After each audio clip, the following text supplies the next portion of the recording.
how are you today? So good to see you. Ooh, we've got a very special guest today. We have, and I always want to call her Sarah, but it's not Sarah. That's a long story. It's Ahmed, and she's a tax advisor. And I've got my cheat sheet. ABIP, CPAs and advisors, right? Right. All right, we're off to a good start. Anna, thank you so much for being here. It's a treat to see you today. Hi, glad to be here. Yes. Okay, so now I didn't bother her at all about doing her video until after tax season. So tell me a little bit about ABIP and what you do as a tax manager. Yes, so I'm personally part of the tax side, but as a firm, we do everything as a whole, tax services, audit, advisory, bookkeeping, and accounting services. I've been with the firm about 9 years now, and so I'm a senior manager there. And so we deal with, obviously, the compliance piece. We do all types of tax returns, even things outside your traditional, other than business, personal, non-for-profit, trusts and estates. We can even do all that, gift returns, things like that. And outside of that, we've got a huge advisory side. So if you need help with your buying a business, selling a business, you might need to know, what is the value of my business? How much can I sell it for? Things along that realm. Those are all things we can help with. So we tried to be like your one-stop advisory and CPA shop for sure. Yeah, because it's hard to understand and the rules always change. They're always changing. We've got to keep up with them every year so that you don't have to. Thank you. So you say you do it all, and that's wonderful because it's a one-stop shop. You can just trust them to help you with all aspects.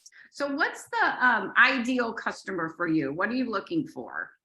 Yeah, so really, it doesn't matter startup or established company. I would say somebody looking not just to have their tax return filed, but maybe also looking for an advisor, somebody who can give me the right guidance on how to help my business grow. What are maybe some strategies that we're not taking advantage of, kind of thinking outside the box a little bit.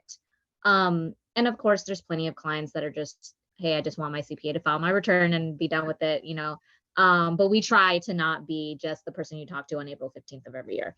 We want to have the touch points throughout the year, keep that open line of communication, and really hone in on the advisory piece of it.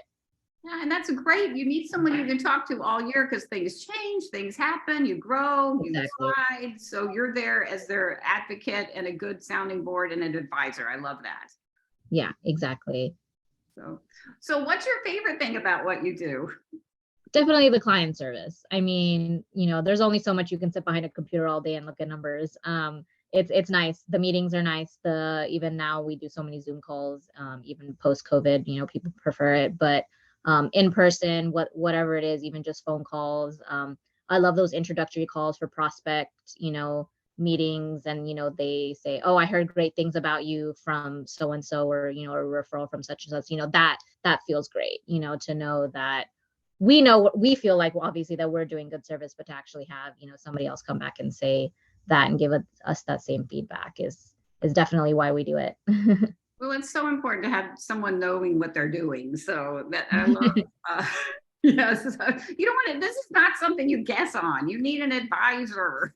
No, no, it's great when clients try to pretend like they know how to do their own tax return, but we're like, well, you're paying us.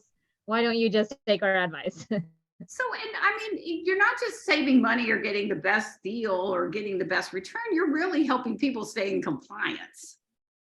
Exactly. Yeah, of course. Yeah. And we deal with the IRS all the time, whatever it is the case may be. I mean, we're totally on top of that. Any notices or, if it escalates further than that, audits and stuff like that, we always help out with that. So tell me if I read this right. So on your LinkedIn profile, it says you're the one that deals with the IRS.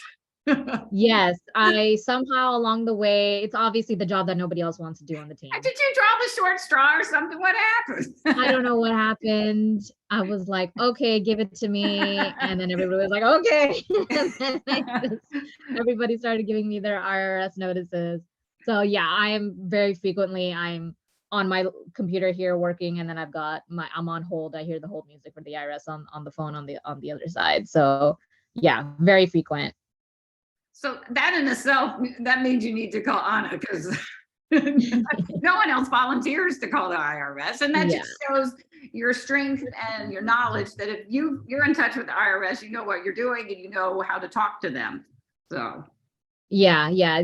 Some once in a while you get those agents that is just like, okay, maybe it might be worth it for me to just hang up and try to call and get somebody else because this is just not working with this person because it really differs from person to person, from agent to agent.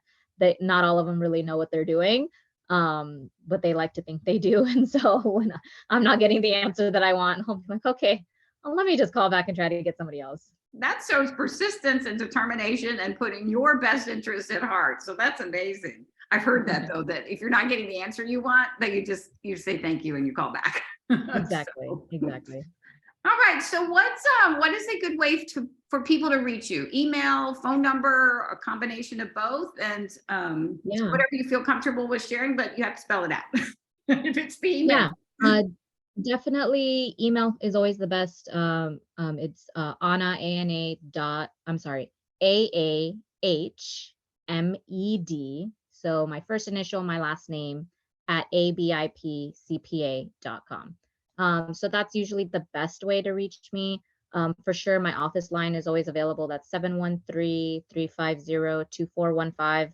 And either one, I mean, like I said, I'd love to do, and people always ask, what's the best client for you? Who should I be sending over? I always say I'm always happy to have a conversation with anybody. I won't like weed anybody out from the start. Usually it'll come down to fees or something like that, and that's perfectly okay. But I'd like to talk to them first at least and see, if there's anything there we can help them with. Well, that's my next point is if you're with a firm and you're either happy with them or you're not, it's good to have a conversation with somebody else, right? Right, exactly. And not any, if you're happy with your CPA, sure. I mean, you're not really thinking about entertaining other things. But if you feel like, well, I feel like there could be more. I only talk to this guy, once a year, and I don't know, I pay a lot of tax. And no, I'm not saying that that's the CPA's fault. Like, I'm not going to say that, but it doesn't hurt to have another set of eyes on it to see if, there's something else that can be done or, other strategies. Yeah, and there's no obligation. You'll talk to somebody without any Yeah. obligation, right? So. Oh yeah, definitely. We'll talk to them. We'll, break down our process and what we do. Usually I'll ask to look at a prior year return, whatever the last return they filed was, so that I have a better idea of, some general requirements. And then I usually will give a fee estimate. And if they want to go from there, then engagement letter and that whole formal process. So yeah, I mean, there's plenty of time to think about it. And I mean, there's been plenty of people I've talked to and they've decided, to not go with us, and that's perfectly okay. But we had that conversation at least. So it's a good conversation to have if you're even on the fence of thinking about changing or discovering something new. Or just exactly discovering something new. I like that. Yeah. So, well, thank you very much. I've nailed you down after tax season. So, yeah. What are you gonna do now? What do you do? Well, my husband just had surgery, so we're just kind of helping him recover from that. But then hopefully after that, we'll take some vacation. Oh, good. You deserve it. All right, Anna, thank you so much for being here. Please give her a call, even if you have the slightest indication that you want to change or you want to talk to someone new or you have questions. She is always there for you. And remember, she's the one talking to the IRS. So yes. Thank you so much for being here, and we will see you soon. Thank you, friends. Be safe and be well. Have a good one. Thanks, Anna. Thank you. Thank you.